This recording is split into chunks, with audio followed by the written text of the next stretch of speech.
Hello, I am Jacquelyn Ebeling, and I'm very excited to be sharing with you today my career that I am hoping to be getting as a school counselor, but also my journey in learning in this course, how my past is influencing my decision to become a school counselor, but also my life experiences and biases and passions that also contribute to that goal of wanting to help and support others. Looking back at my DTS map from lesson 3, which was my favorite part of this class, I noticed how each part of my life story has influenced who I am today, from being a Starbucks partner and being able to go to college because of Starbucks, but also balancing early mornings and school and serving in children's ministry at my church.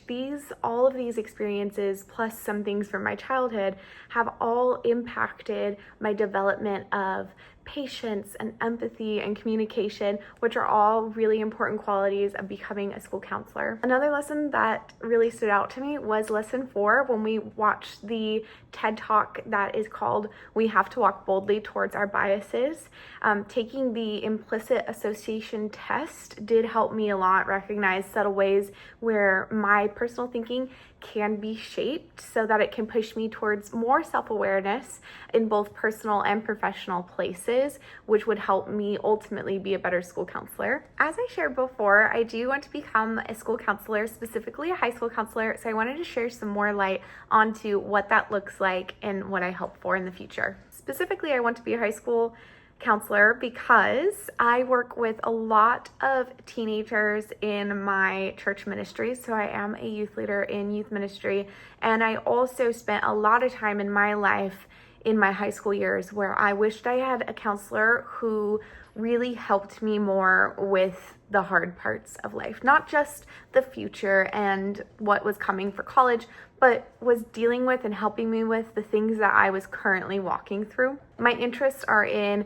psychology. I love it so much. Even though I'm a educational studies major, I do have a lot of love for mental health. I also love working with faith-based communities, and I hope to tie a little bit of that into my future path. Even though working for a school district, I'm not talking directly about faith, but I do know that because of my belief, I do have a light that's coming from me, and that's undeniable. And I hope that it will make people feel encouraged and seen when things are a little bit harder. In my local community, I hope to build programs that promote belonging and resilience, and especially for students who feel overlooked, as I was one of those students who did feel that way too.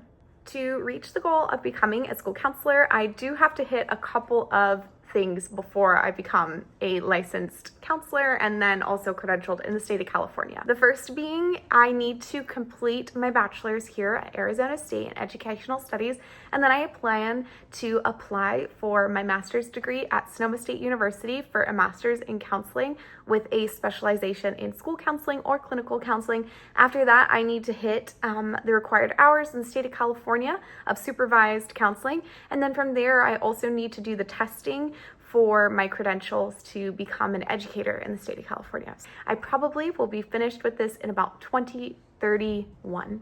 Financially right now, I am working full-time, so I also hope that when I am doing my master's program that I'm working a little bit less. So financially, it is a little bit difficult to be able to pursue this career, but once I'm in it, I know it's going to be so fulfilling, and my goal would to be eventually having the minimum baseline of what our California education system offers, and then growing from there. The more education that I get for myself, the salary does increase. As we learned in lesson 3 of life experiences, personal growth often happens when we juggle multiple roles, and that insight has truly helped me focus on the long-term vision of my life and my goal, and appreciating the learning moments of each stage. And even though it's only 2025, and I know I have 5 to 6 years before I'm even going to be in this role, I know that the lessons I'm learning are so important and impactful for me to become a better counselor. With that being said, with my goals, it does take a little bit longer for me, so I'm gonna hit the different years for you really quickly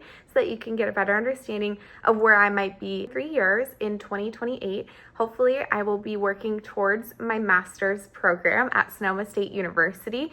I'll be an intern as a counselor, and then also I'll be building my experience with hands-on experience with students in the area that I live in Napa Valley. In 5 years, hopefully I will be a fully licensed counselor in the state of California with the ability to either be an associate counselor and work towards my 3,000 hours and then opening my own practice, or I will be a licensed counselor to where I can go and be a school counselor. And in 10 years, I will be officially at least a fully licensed counselor. But like we discussed in lesson 7 on professional growth, lifelong learning is essential, and I plan to continue pursuing possibly a doctorate, which is more trauma-informed care. This course has helped me so much in connecting the dots between who I am, what I'm learning, where I came from, and where I'm going to be. I'm so grateful for every single lesson that we had. I learned so much in how this schooling time that I have will truly impact me becoming a better counselor. I hope you enjoyed watching. Thank you so much.